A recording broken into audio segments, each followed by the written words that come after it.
샬롬 여러분, 좋은 아침입니다. 네, 우리 오늘도 같이 아침 모임 했으면 좋겠어요. 제가 기도하고 시작하도록 하겠습니다. 하나님 감사합니다. 오늘도 우리에게 새날을 허락하시고 이렇게 주 앞에 나와 계심이 너무나 감사합니다. 하나님, 주님 보시기에 부족한 마음과 심령들이 있다면 용서하여 주시옵시고 우리가 다시 한번 주 앞에 거룩함으로 하나님의 말씀을 대할 수 있도록 이 시간 함께하여 주시옵소서. 감사드리며 예수님의 이름으로 기도합니다. 아멘. 네, 우리 함께 살펴볼 하나님의 말씀은 레위기 16장 1절에서 10절입니다. 레위기 16장 1절에서 10절 말씀. 매일 성경 큐티책 3월 28일 월요일 본문입니다. 레위기 16장 1절에서 10절 말씀. 네, 제가 읽도록 하겠습니다. 아론의 두 아들이 여호와 앞에 나가다가 죽은 후에 여호와께서 모세에게 말씀하시니라. 여호와께서 모세에게 이르시되 내 형 아론에게 이르라. 평소에 휘장한 법궤 위 속죄소 앞에 아무 때나 들어오지 말라. 그리하여 죽지 않도록 하라. 이는 내가 구름 가운데에서 속죄소 위에 나타남이라. 아론이 성소에 들어오려면 수송아지를 속죄 제물로 삼고 수량을 번제물로 삼고 거룩한 세마포 속옷을 입으며 세마포 속바지를 몸에 입고 세마포 띠를 띠며 세마포 관을 쓸지니 이것들은 거룩한 옷이라. 물로 그의 몸을 씻고 입을 것이며 이스라엘 자손의 회중에게서 속죄 제물로 삼기 위하여 숫 염소 2마리와 번제물로 삼기 위하여 수량 1마리를 가져갈지니라. 아론은 자기를 위한 속죄제의 수송아지를 드리되 자기와 집안을 위하여 속죄하고 또 그 두 염소를 가지고 회막문 여호와 앞에 두고 또 두 염소를 위하여 제비 뽑되 한 제비는 여호와를 위하고 한 제비는 아사셀을 위하여 할지며 아론은 여호와를 위하여 제비 뽑는 염소를 속죄제로 드리고 아사셀을 위하여 제비 뽑은 염소는 산채로 여호와 앞에 두었다가 그것으로 속죄하고 아사셀을 위하여 광야로 보낼지니라. 아멘. 이 말씀 가지고 20분 동안 묵상하도록 하겠습니다.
여러분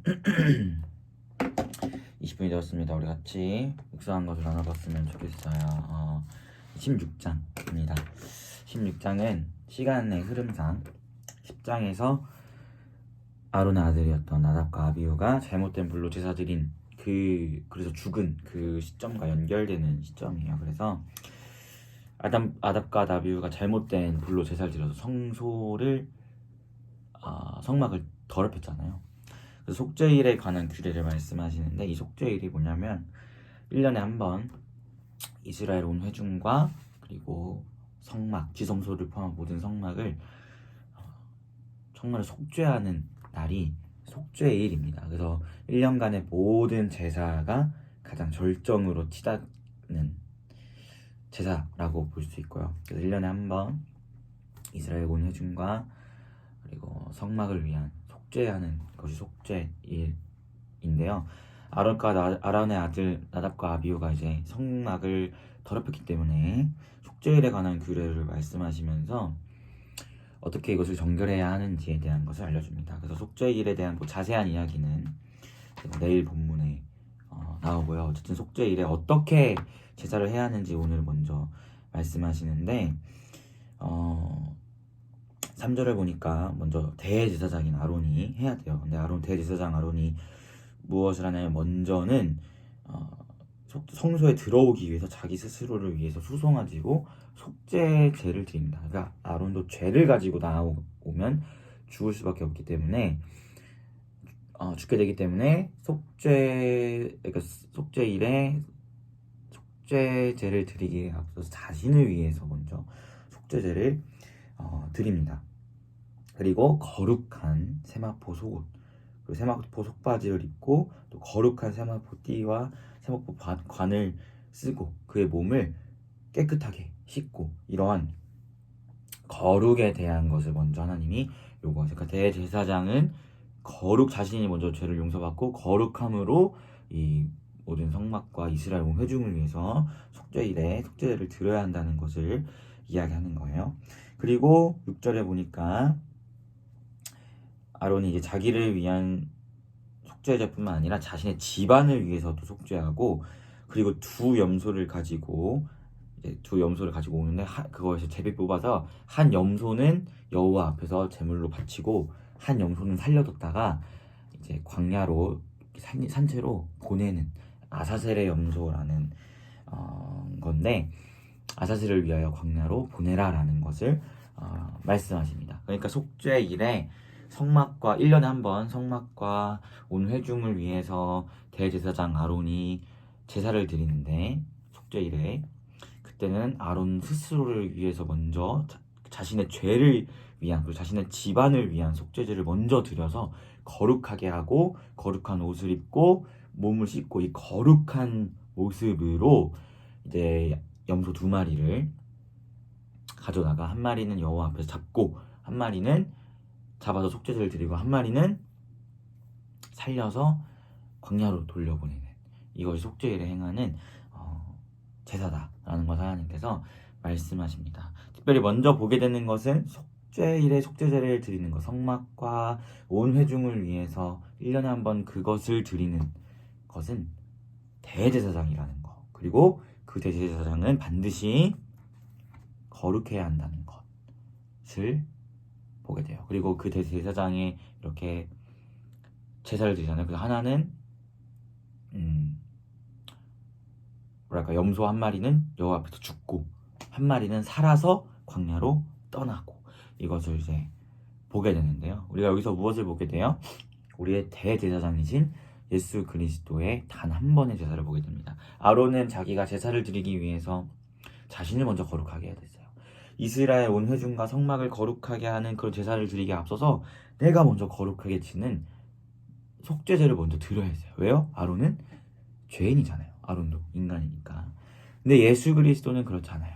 예수 그리스도는 완전한 하나님이시기 때문에 사람의 몸, 마리아를 통해서 태어나셨지만 성령을 통하여 잉태되신, 성령의 능력으로 잉태되신 분이시고, 또 그분은 창세 전부터 존재하셨던 하나님의 본체 그 자체이시기 때문에 거룩하시죠. 그러니까 그분은 아론과 같이 그렇게 할 필요가 없었던 거예요.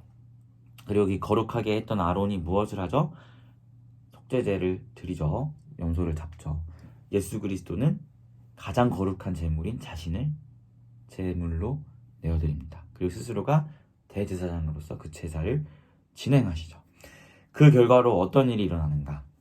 바로 아사셀의 염소에서 우리가 볼 수 있는데, 이 염소 2마리 중에 1마리는 잡고 1마리는 살렸다가 광야로 보낸다고 했잖아요. 이 아사셀을 위해서 해라 라고 말씀에 써 있는데, 이 아사셀이 무슨 뜻인가? 여러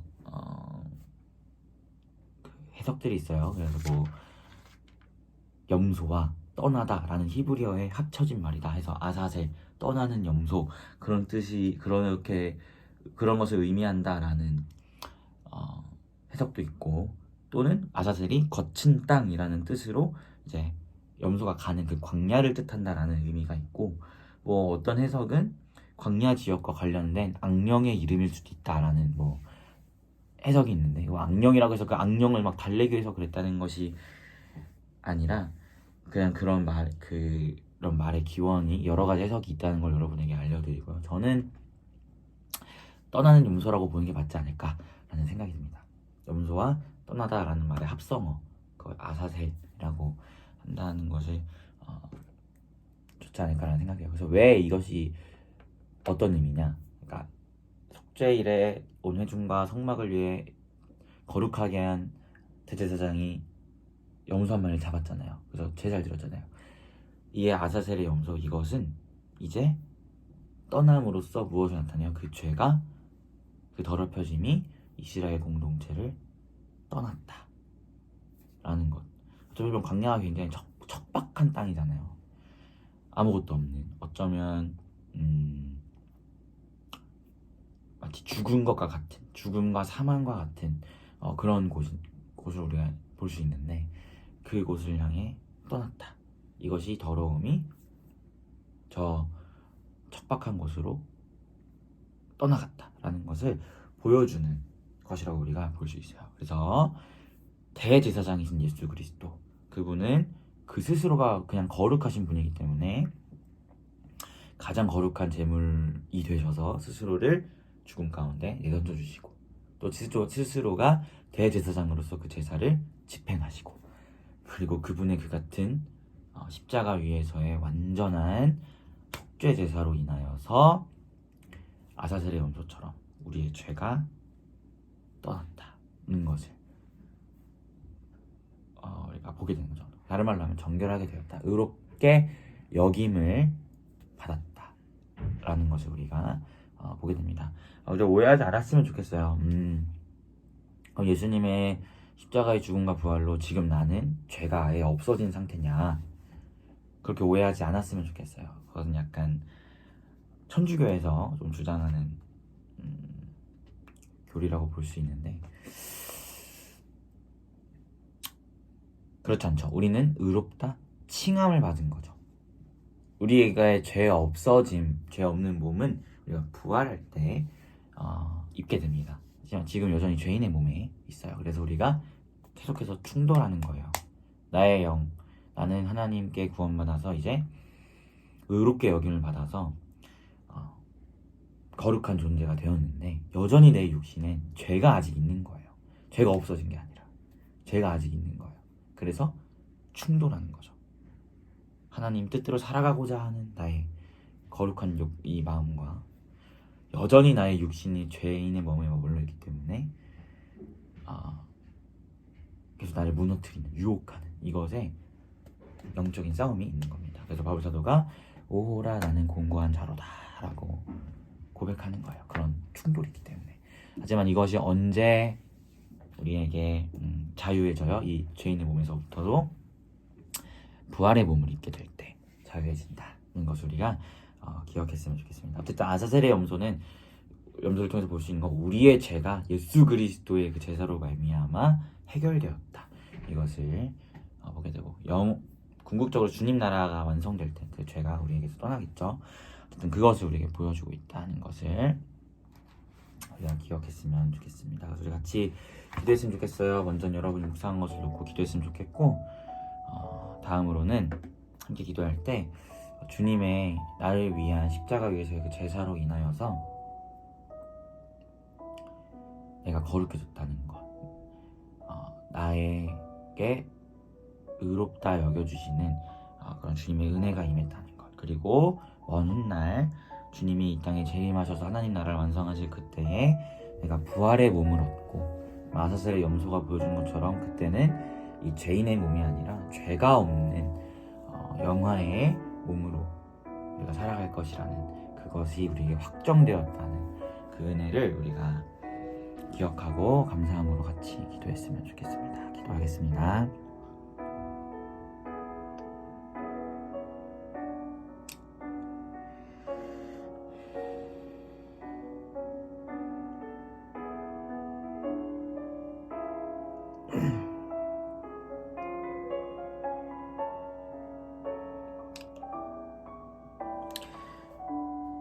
기도하겠습니다. 하나님 감사합니다. 예수 그리스도를 이 레위기에서 말씀하고 있는 대제사장으로서 우리에게 보내주셔서